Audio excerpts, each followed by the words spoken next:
All right, folks, Iran has just made headlines once again recently with a second barrage of rocket attacks against Israel.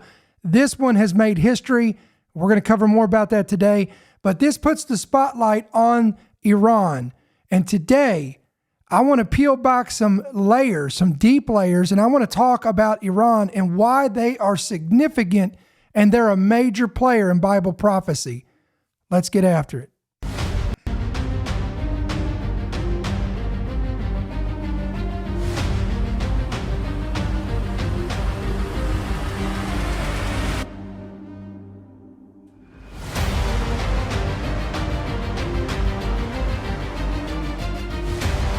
The following program is brought to you by friends and partners of End Time Headlines. All right, what's going on, guys? It is Thursday, October 3rd. This is End Time Headlines, news and headlines from a prophetic perspective, and I am your host, Ricky Scaparo, the founder and the voice of End Time Headlines. We want to welcome you to tonight's broadcast. Everybody listening by Apple, by Spotify, you guys watching by Rumble, by YouTube, you guys in the chat, we welcome you, and we appreciate you guys taking out the time to join us on this. We could call this a prophetic update for sure because of the content which we're talking about tonight. And again, be sure to hit that like button. Help us spread the word out there. Help us to get out there on these algorithms.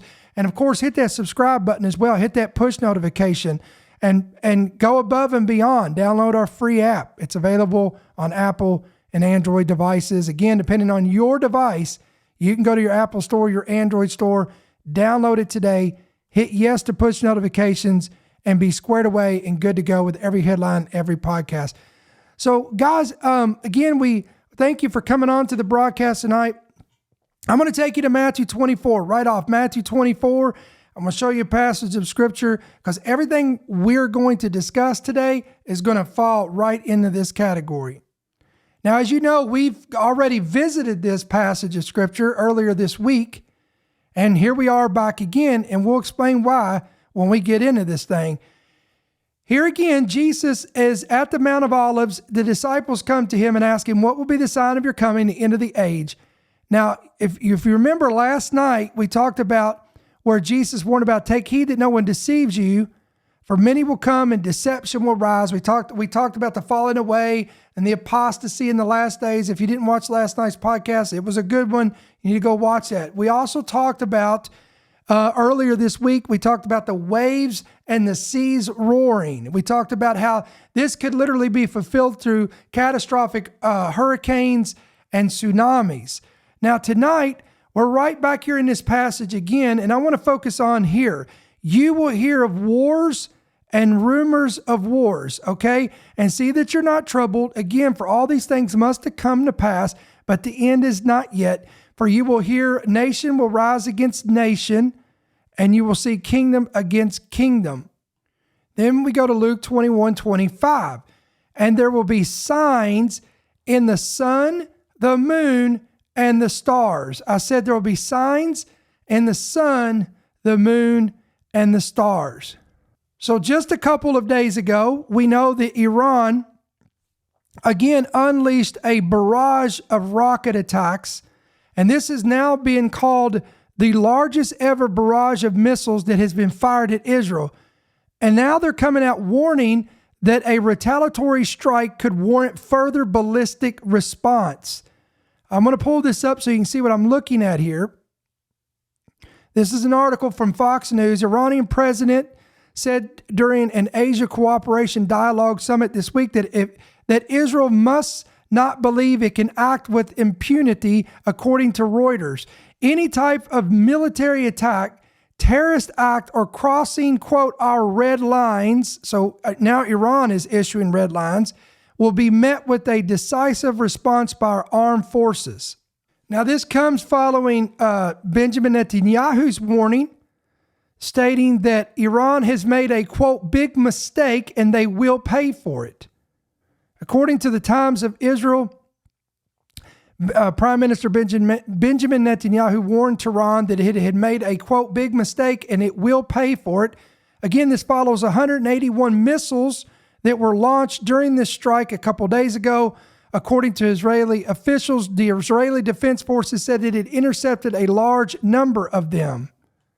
Again, this prompted 10 million people in Israel to go into bomb shelters as projectiles and interceptors exploded in the skies above them. So folks, we see here that the tensions in the Middle East and this conflict is growing and it is escalating. And now I think we could safely say that they're at a war at this point. Now, I know a lot of talking heads and pundits and different journalists and different publications don't want to use that word. They don't want to come out and say that Israel's at war with Iran. But I think it's suffice to say now that we're seeing a war, a full-blown war that is now broke out between not only Israel and all of these Islamic terrorist factions like Hezbollah and Hamas and the Houthis, but now we're talking about Iran itself, who again, by many analysts are saying that Iran is actually the serpent's head. They're the head of the serpent. They're the ones that are, they're spearheading all of these assaults and these attacks against Israel itself. Now, for the next few moments, I want to focus on Iran. Now, biblically speaking, the term for Iran, or the name, title, whatever you want to call it, for Iran, and you're going to see this, and the reason why I'm saying this is so when you read the Bible, you'll understand who they're speaking of. The Bible calls and references Iran as Persia. Now, this is significant when you get into the heart of Bible prophecy and understanding this. So, why is Iran significant? How are they going to play a role in the future and upcoming Bible prophecy? Well, first of all, let's start with Iran's their extreme rhetoric, their beliefs, their traditions, their faith, and what drives them to do what they do. For example, Iran is ruled by Muslim extremist ideology, that America is an infidel nation. In fact, according to Iranian Shiite leaders, America is known as the Great Satan and Israel is known as the Little Satan. And in the Muslim faith, all Muslims, again, all in the Muslim faith, they believe in the appearance of a Messiah of their own. Now, why am I saying this? Because all three monotheistic religions, this is meaning, again, this is a theological term for meaning they believe in one God. Again, the Jews or Judaism believes in Yahweh, Christians believe in Jesus, and then the Muslims believe in Allah. All three monotheistic religions all have the belief that an end-time Messiah will appear. The Judaism teaches this. Christianity believes that Jesus Christ will return in the last days, and he will set up his kingdom to rule and reign for 1,000 years. And within the Muslim beliefs, they believe in a coming Messiah they call the Mahdi. Other terms is the enlightened one. They believe that he will appear at the end of days and he will lead the world in a revival of Islamic law and Islamic justice. And this really came to light right around the year 2000. All of this came just exploding on the scene through everything that took place in the Middle East among the war on terrorism, Afghanistan, Pakistan, Iraq, Iran, all of that. We all remember that this is when Osama bin Laden, all of this came into light. And a lot of people didn't even know this. They had no understanding of this.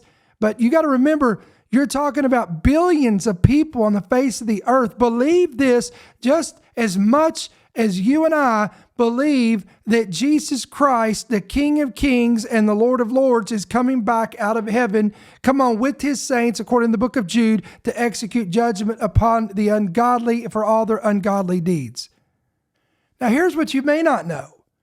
That just like, watch this, just like us as believers, we turn to the scriptures of the Holy Bible and we read the words of the prophets and we read the words of Jesus that warn that there would be certain signs that would usher in his coming or his return. And we just read that to you, Matthew 24, Luke 21, and you can go to Mark 13. These are the main points of where Jesus is saying all these things will come to pass. You'll see this and this and this and that. Well, did you know that again, according to the Muslims, according to Islamic belief, prior to the emergence of this Islamic prophetic end-time figure, the Mahdi, there will be a series of unusual signs that will occur.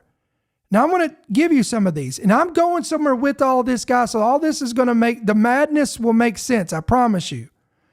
Let me give you some of these main signs that, again, a population of billions of Muslims across the planet that know the Quran and the oral teachings of Muhammad, which is called the Hadith, they are looking for these signs. Ready? Number one, they believe that 2 European countries will be attacked.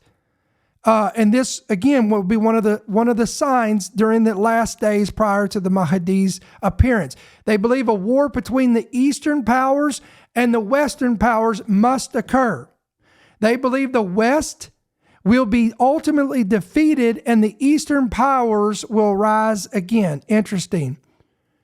They believe, listen to this, they even believe in signs in the sun, moon, and stars. And I'm going to go into more detail about that in just a moment. But they believe that there will be 3 celestial stars that will be aligned on one axis. They believe in a new star that has never been seen before will appear in plain sight. And then they believe that there will be a war that will take place in Syria. Come on, all y'all know that prophecy, Isaiah 17, ring a bell? And eventually a war between the Arabs and Turkey will take place. Again, there will be a war in Syria and eventually a war between Arabs and Turkey. All of these are major signs that will occur in the end times. Again, this is not according to the Bible. I just want to emphasize that this is according to the written and oral traditions of Islam. Now, being that they are anticipating an Islamic figure to come to power, there is, once you understand this, guys, and you start peeling layers back and you start really studying what they believe, then you will understand why certain events are taking place in the Middle East, why they do certain things, why there is certain rhetoric, and etc. For example, in June of 2003, there was a man by the name, some of y'all know who this is, some of you won't, but Muqtada al-Sadr. This was a radical Muslim religious leader, and he was a Shiite cleric. And this man, if you remember this, in 2003, he created a militia force in Iraq. He formed this coalition, this army, if you would, and called it, you ready for this? The Mahdi Army. Now, these individuals, again, they were all among this group called ISIS. Y'all remember that? And they were waving the black flags and the black banners. Now, there's a reason for that. The reason they were doing this is because al-Sadr was very familiar with Islamic prophecies and the belief that the Mahdi would rise out of Iraq. Now, you got to remember, there is what's called the Shiite and the Sunni Muslims. One group believes that he will come out of the desert and appear, and the other group believes he's coming out of a well, that he's been supernaturally preserved, and he was the 12th Imam that was supernaturally preserved. Guys, I don't want to go too deep into that because I won't be able to finish all of this, but this is where this Mahdi will arise, and this is why you have this mindset. Along with the imams that was ruling in Iran, Persia, they were often seen wearing a black turban. Keep this in mind, a black turban. Now, and you know who else had the black turban on all the time? Hezbollah's military commander, Hassan Nasrallah. This man had the black turban every time you saw him. Every interview, every video, every photo, black turban. Why? Because again, they were of the same belief. They were of the same belief. Now, where are they getting this at? In the Hadith, it is written, quote, when you see the black banners coming from Khurasan, then go to them, even if it means crawling over the snow. Quote, the deputy of Allah, the Mahdi, will be among them. Quote, it is also reported that Muhammad said, ready, that the black banners will come from the east and their hearts will be as firm as iron. So guys, this is why back in 2003, and you had that rise of these radicals called ISIS, and they formed all this, and they had those, everywhere you saw them, they had those, all the trucks that lined up, they had all the black flags. Remember that? They had those black flags, they had the black turbans, they had all this, because again, this comes from their beliefs. And again, the reason why I'm telling you this is because Iran holds the strongest belief of an anticipation of this coming Messiah called the Mahdi. And according to their traditions, they hold to the doctrine of the 12th Imam, or the son of the 11th, who was hidden again and will appear in the end days. Now, watch this. When he appears, he will appear along another individual who will declare himself as Jesus. Ready? But this Jesus will not be the Jesus of the Bible. He will not be Yeshua, the Son of God. This will be a false Christ who, according again to the Hadith and these traditions, he will show himself that he was Jesus. He will reveal, let me back up. He will show his arms and his hands and show that he was never pierced and he was never crucified. And he will declare that it was a lie and that he was swapped out on the cross. And through this, him with the Mahdi will convert the world to Islam. And listen to me, they even believe that when the Mahdi appears, he will come riding on a white horse. Now, I am 100% convinced that the Antichrist of the Bible will be Islamic. And I believe what the Muslims refer to as Mahdi, the Bible calls him the Antichrist. I believe they're one and the same figure. Most of you guys are pretty aware of this, and you've heard this sometime or another in the last 10 years. There is too many parallels. Again, even Jesus himself said, when he talks about deception in the last days, he said, even if they say, lo, he is in the desert, do not go to them. Do not go to him. Right? Because why? Because of deception. And isn't it interesting that they teach that the Mahdi will appear in the last days, and he will convert the world. He will lead people astray. And you say, well, Brother Ricky, that's interesting, but I really don't understand what that has to do with Iran. Well, first of all, if you're not listening, you're not paying attention, because we mentioned Iran in this. But since you asked, let's go further. See, because when we heard the news about Israel taking out their top commander, the Hezbollah commander Hassan Nasrallah, what many don't understand is the significance of this. But Nasrallah was greatly loved among his own people because they believed that he was a direct descendant of Muhammad himself. Now, guys, that's huge. Let me read this. This comes from Wikipedia. Quote, Nasrallah was often referred to as Al-Sayyid Hassan, the honorific Sayyid, or denoting a claim of descendant from the Islamic prophet Muhammad through his grandson Hassan Ibn Ali. I believe that's how you pronounce that. Again, to those who understand and believe in Shia Islam, Nasrallah was a living, breathing link to the founder of their very faith, which was Muhammad, who founded Islam in Mecca in Saudi Arabia. So guys, now you know why Iran, listen to this, now the light bulb's going to go off. Ready? This is why Iran responded the way they did, because this is not just the death of anyone.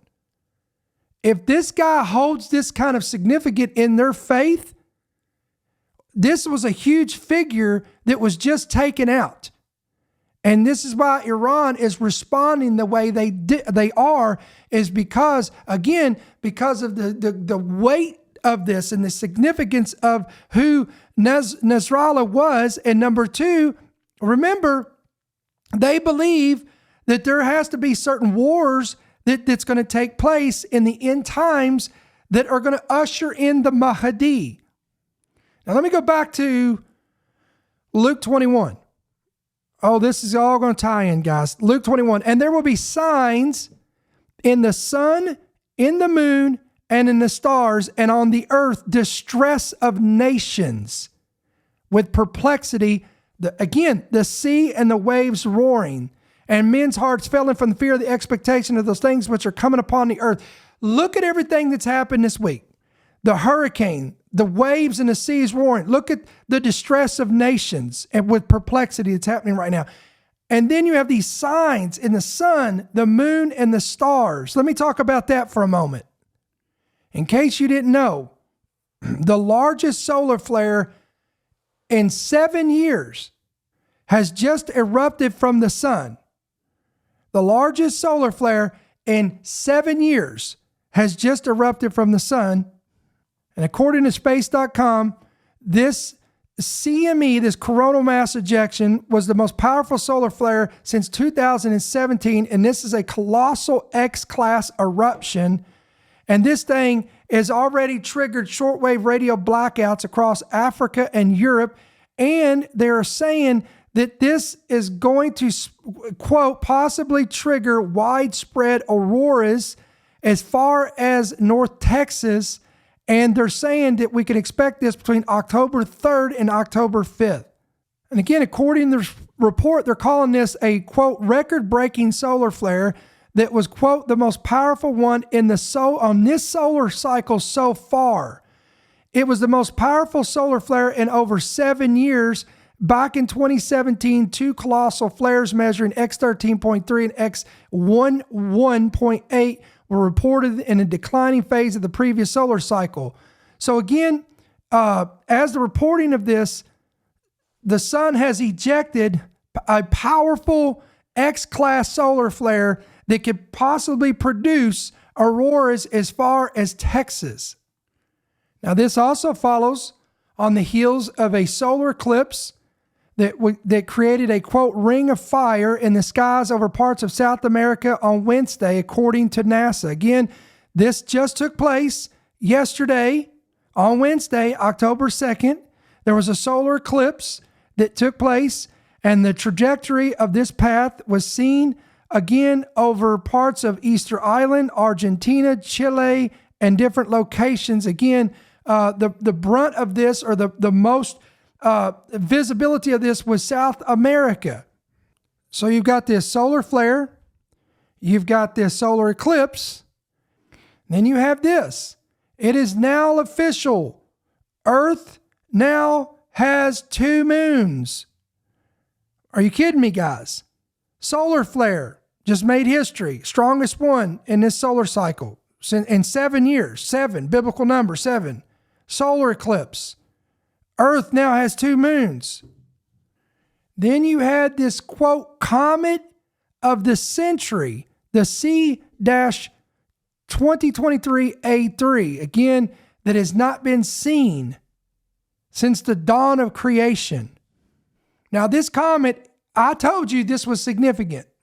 I don't even remember when we talked about this. It may have been Tuesday night or Monday or last week, whenever we did. It was before we got to October 2nd. I know that for a fact because you can go back and look at our archives.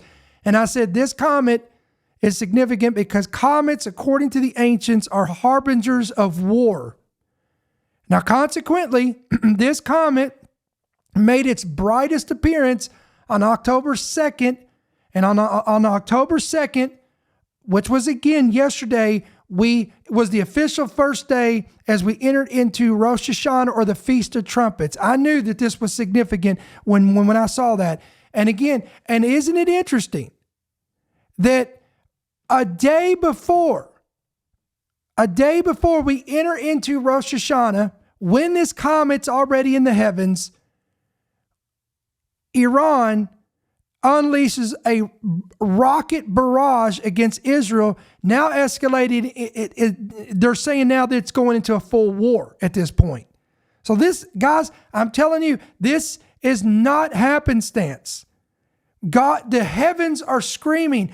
There will be signs in the sun, the moon, and in the stars. And all of these celestial events are all coinciding together. You've got wars breaking out, nation against nation, kingdom against kingdom, distress of nations with perplexity, the waves and the seas roaring, and men's hearts failing them for the fear of the expectation of the things coming upon the earth. And having said that, I want to go back to Iran. After all, this entire podcast is the focal point is Persia or Iran. Now I had to get all that. I started out with Iran. We got into the middle, and now we're going back and we're circling back around. Why? Because all this is going to play in. Because just like, watch this, just like the Christians believe, we as believers believe the words of Yeshua, Christ, the Messiah, that said there will be signs in the sun, moon, and stars, according to the Quran and the Hadith of the Muslims. As they anticipate the arrival of their Mahdi, their Messiah, they point out that there are several predictions and their oral writings and their written writings concerning signs in the heavens that will occur in the last days. For example, the Hadith teaches that the moon will eclipse twice during Ramadan, Islam's holy month. Another cosmic sign, they said, would be a major sign of the end times and the arrival of the Mahdi, would be a star that will appear with a luminous tail that will rise from the east before the Mahdi emerges. Now, what you probably don't know is during the 1900s, there was two events that occurred that brought such great anticipation among many Muslims in the Middle East. And here's those two events. One was the appearance of a comet that had been hidden and was suddenly revealed in 1993. This comet was called a Hale-Bopp comet. This is the same comet. I said comet. Are you paying attention? We're talking about comets again. This same comet was seen again. They say it appeared the last time it was seen was in Noah's day when he was building the ark. We've emphasized that multiple times. And I think that's huge. As it were in the days of Noah. Come on, somebody. It will be in the days of the Son of Man. So in 1993, when this comet appeared, when Hale-Bopp made its appearance, many among the Muslim faith remembered the traditions of this, what has been written that they believe will be a star with a luminous tail that will rise from the east before the Mahdi emerges. And then in 2004, something interesting happened. During the month of November, two eclipses occurred. And again, according to Islamic tradition, that they teach that two eclipses will occur during Ramadan prior to the appearance of the Mahdi, and this would be a major sign to them. What am I talking about here, guys? I'm talking about, I believe there is a convergence of all these signs that are taking place. And I think that all three major religions that make up the population of the earth, all three of these, again, among the Jews, the Christians, and Islam are all seeing these signs. And I believe it's all converging together. And why is that? Because the Bible is, and the prophecies of the ancients are coming to pass. And then, of course, okay, so we got all this going on. Then, of course, we've got Persia, Iran, we've got their direct involvement as a major player in Bible prophecy when we get to, and you knew where we're going here, Ezekiel chapter 38, 39, the war of Gog and Magog. And by the way, it's not just Christians that understand and believe this. Even among Islam, they believe in this coming war. Some of y'all didn't know that. They believe in this coming war. Let's pull this up. I want to show you this. When you go here in Ezekiel 38, we see here that there is a coalition of nations, and I believe there's a spirit, this Gog, G-O-G, is a demonic prince spirit. It's a chief spirit that is all going to inspire this, but the Lord will have a direct hand on this. Don't miss it. Just like there will be 10 kingdoms in Revelation that will give their power and their sovereignty over to the Antichrist in the last days. Right here, God says that even though there is a prince chief spirit of Gog that is that's pulling these nations together, it will ultimately be God, watch this, verse 4, who will turn them around and put hooks in their jaws and lead them out. Now, among these nations that are named here, Persia is the one out the gate. I believe Iran is going to be the major player in this. They're going to lead the way. So notice here you have Persia, Ethiopia, Libya, and with all of them with shield and helmet. And then, you know who else is mentioned here? Gomer and all of its troops. This is why I have said over and over again, guys, pay attention to Turkey. Gomer is Turkey. Pay attention to what they say. Pay attention to what Erdogan says. Because this is significant because they're a major player in Bible prophecy. And it just so happens that Erdogan is warning of a war between Israel and Turkey. How you like that? How about that prophetic headline?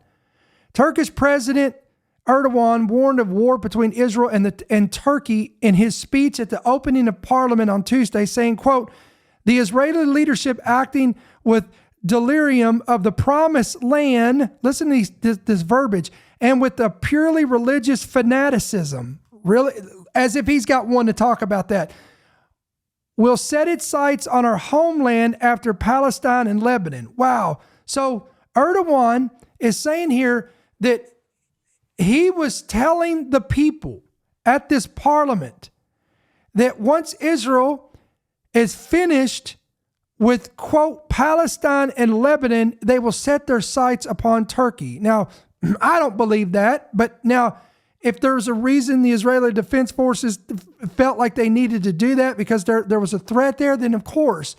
But again, according to Bible prophecy, I don't see that. But anyway, Erdogan said that, quote, the Zionist Greater Israel project includes Turkey, and added that, quote, the Netanyahu government harbors a delusional ambition, including Anatolia, and pursues a utopia. And it reveals these intentions on various occasions. Since the 7th of October, every deployment increases the dimension of this threat a little more. Pointing to the proximity of the borders between Turkey and Israel, Erdogan hinted that war was imminent between the two critical allies of the United States in the Middle East. Wow, guys, wow. He goes on to say that, quote, Turkey is only 2.5 hours away from Lebanon by car. In other words, occupation, terror, and aggression are right next to us. This is not the first statement that Erdogan has made. He made a similar statement back in May saying, quote, do not expect that Israel will stop in Gaza. If not stopped, this ferocious terrorist state will eventually have designs on Anatolia with the delusion of the promised land. I'm going to read some more of this, guys. Together with Erdogan's announcements last July that Turkey could, quote, intervene militarily against Israel, these developments underline the danger that Israel's U.S.-backed war, look what they're calling this, Israel's U.S.-backed war of aggression. Remember, what does it say? According to the prophecies of Islam, there has to be a war between the West and the East. Remember? And what do they call Israel and America? The little Satan, the big Satan. It is rapidly, quote, escalating into a conflict that can engulf the entire region. Well, you know what's going to, and you know what? It will, eventually, there will be a war that will engulf the entire region. There will be a war that will involve Turkey, and it will involve, consequently, Iran or Persia. And according to the prophet Ezekiel, this war will take place in Bashan, which is the upper Golan Heights in the mountainous region of northern Israel. This is in a valley located in the highest mountains of Jordan, east of the Dead Sea. By the way, this is a terrain that they can't even get a lot of tanks, Jeeps, and mobile land vehicles. That are almost impossible to get into these areas. Now, why is that significant? Because if you go, let me go back to the prophecy. Now look what it says here. All of it. So you got this coalition that God's going to put hooks in their jaws, lead them out. Again, Iran, you've got Turkey, you got Ethiopia, you got Libya. All these are coming down. Look what it says here.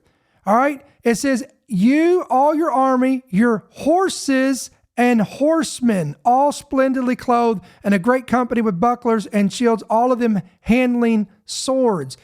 Guys, this right here has puzzled scholars for years because they don't understand why would the prophet foresee a day that would come when there'd be a major war that would take place in Bashan in the Golan Heights that would involve Israel and all these Islamic nations that will come, howbeit with the exception of southern Soviet Russian states. And again, this is Russia's involvement. How are they all going to get involved in this? And why are they not using modern warfare? Why are they not using these sophisticated equipments, sophisticated military equipment like tanks and Jeeps and different equipment like this? Again, there's many speculations on this. One is the terrain won't allow it. That's one speculation. Number two, there is many speculate that there could be, as a result of a EMP, an electromagnetic pulse bomb that has been released either up into the heavens, and again, they can do this by sea. They can pull up with an aircraft, with a aircraft carrier or a type of warship that can launch this up into the heavens over that region, and it explode over and knock out the communications to all of the modern technology that they have. They can knock out the satellites taking place. And you got to remember, guys, in the midst of this also, we understand, according to the book of Revelation, there will be stars falling out of the heavens as well. Now, I could take a sidetrack here and talk about how there's also many scholars that put the timing of the rapture either right before this great war of Gog and Magog or in the middle of this war. And look, and let me give you one clue of where they're coming up with this. Let me give you just one clue of why they're coming up with this. So when you go to Ezekiel 39, so you got 38, this war breaks out. You've got Ezekiel 39. In the midst of this war, you got God himself who will rise up and defend Israel himself.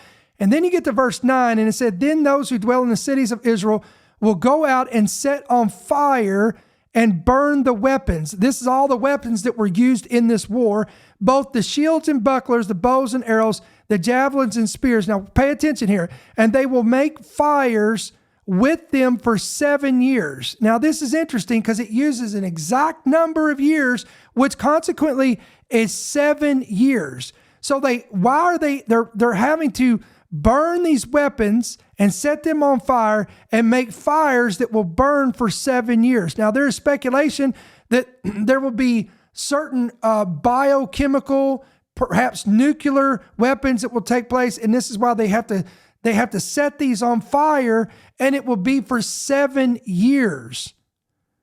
Now, there is scholars that believe that is not an accident, that number is specific and says 7 years. Some speculate that during this 7 years that all of these weapons are compiled, and no doubt the United Nations will lead this, and they will burn these weapons in the name of peace and security. So is it possible that during that 7 years that they're burning all these weapons, that it is in the same time frame as Daniel 9:27, wherein which the Antichrist confirms a covenant of 7 years? Because remember, Paul said in 2 Thessalonians, when they shall say peace and safety, then sudden destruction shall come upon. I actually believe that's 1 Thessalonians.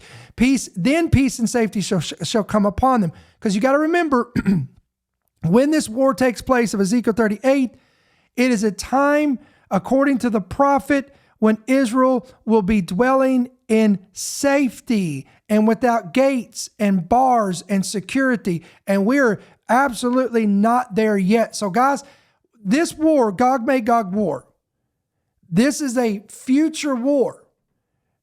And let me close with this.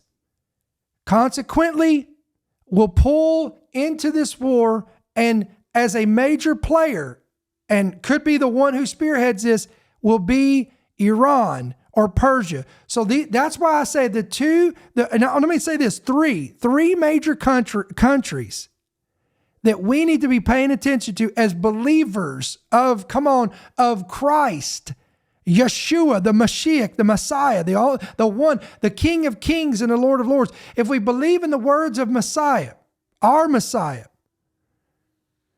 we believe in the words of his prophets that he inspired to speak and foretell of these days in which we're living in and what are coming, then the three major nations that we need to be paying attention to, ready, is Russia, Iran, and Turkey, because these are the three major players of Bible prophecy. Now, that is not to say that between now and then, there won't be the fulfillment, and I believe it will.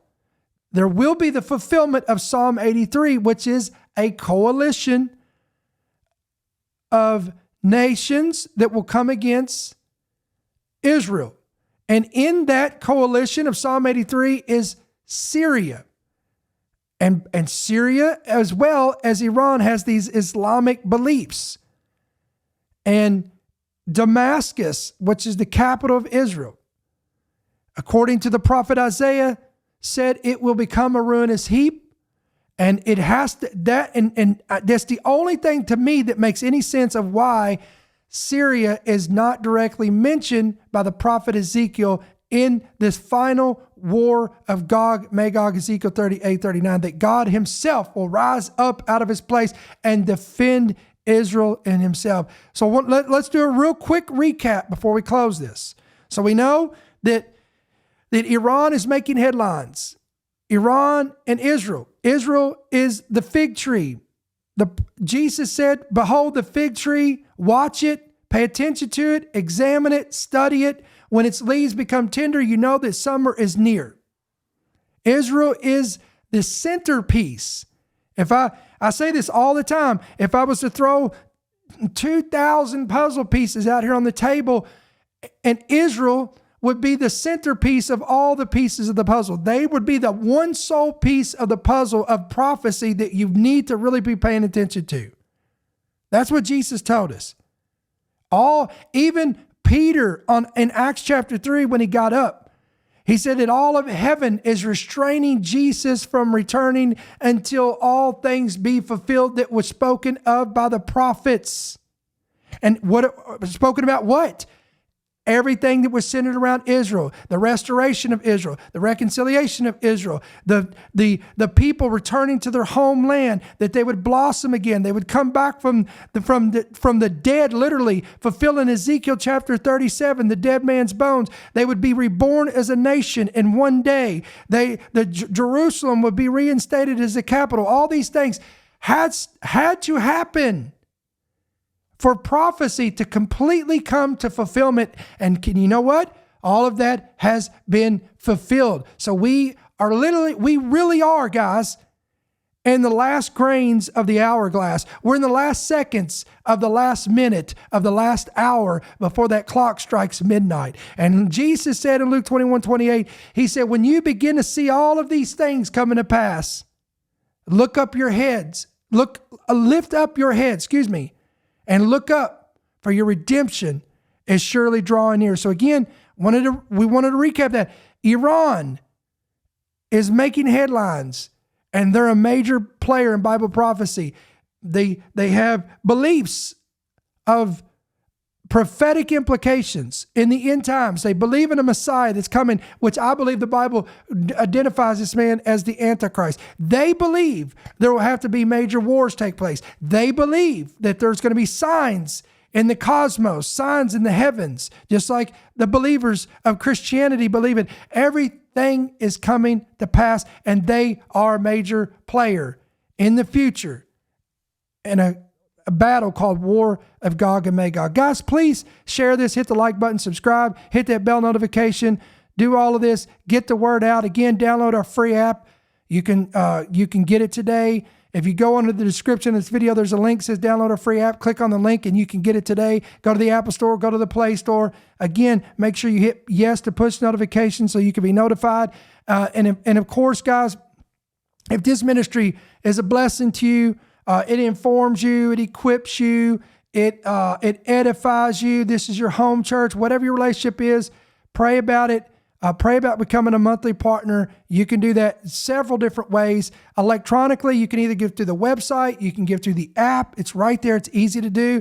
If you're watching this, right there on the screen, you can give by check or money order, and you can do that at End Time Headlines, P.O. Box 1391, Monroe, Georgia 30655. And guys, if you're watching this by YouTube, in the chat, either in the comment section or in the live chat at the top, it's pinned there where it says support, really bold letters. There's a link right there. Just click on there and you can give that way as well. So as always, guys, we appreciate your partnership and your support of our ministry. Without you and your prayers, we would not be able to do what we're doing and what we do on a continual basis. So listen, we love you guys. We appreciate you. We're going to sign off for tonight. We plan on being back here tomorrow to finish off this week of podcasts, and that will be on Friday, October 4th, and that will be 7 p.m. Central, 8 p.m. Eastern. Until then, I pray the Lord bless you, may He keep you, and may His countenance shine upon you. We'll see you then. Thank you for listening to the End Time Headlines podcast. We pray that you've been blessed and equipped by today's message. For more information about how you can help partner with our ministry, please visit endtimeheadlines.org.